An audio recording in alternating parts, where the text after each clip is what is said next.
नमस्कार, मी सटम. सर्वांचं एका नवीन व्हिडिओमध्ये स्वागत आहे. आता मी इथे झौबाराम मंदिरामध्ये आहे. तर हे राम मंदिर गोरा राम मंदिर असं सुद्धा ओळखलं जातं. याच्याच बाजूला काळा राम मंदिर सुद्धा आहे. त्याआधी एक गोष्ट सांगतो, महादेवांनी जे आपल्यासाठी केलं आहे ना, त्याचं ऋण तर आपण फेडू शकत नाही, पण त्यांना भेटून आणि त्यांच्यावर गंगाजल अर्पण करून निदान त्यांच्यामधली जी दाहकता आहे ना, विष पियाला नंतर झालेली, ती तरी कमी करू शकतो. आता मी शिवालय दाखवतो, जे फक्त श्रावणी सोमवार असतात ना तेव्हाच उघडलं जातं. तर आता बघा, हे मंदिर आहे आणि या कळसामध्ये कुठेतरी शिवलिंग आहे. आतमध्ये इतका भन्नाट कॉम्प्लेक्स असेल मला वाटलं नव्हतं. त्या महाराजांनी सांगितलं त्याप्रमाणे इथे काम चालू असल्यामुळे मंदिर बंद वाटलं मला.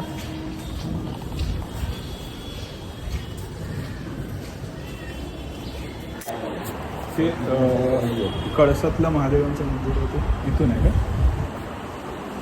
इथे स्वामी समर्थांचा मठ सुद्धा आहे आणि त्या बाजूला राम मंदिर आहे बाजूला, म्हणजे मुख्य प्रवेशद्वाराजवळ.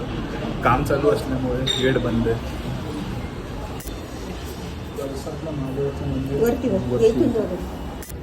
आणि ते राम मंदिर कुठलं हे?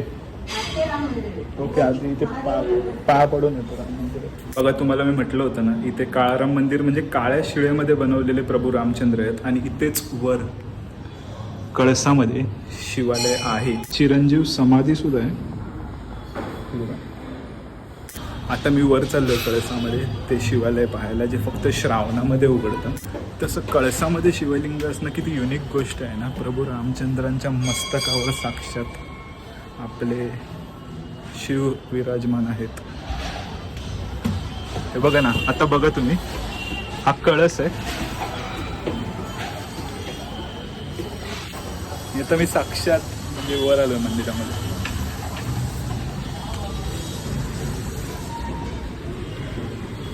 इथेच आहे ना शिवालय.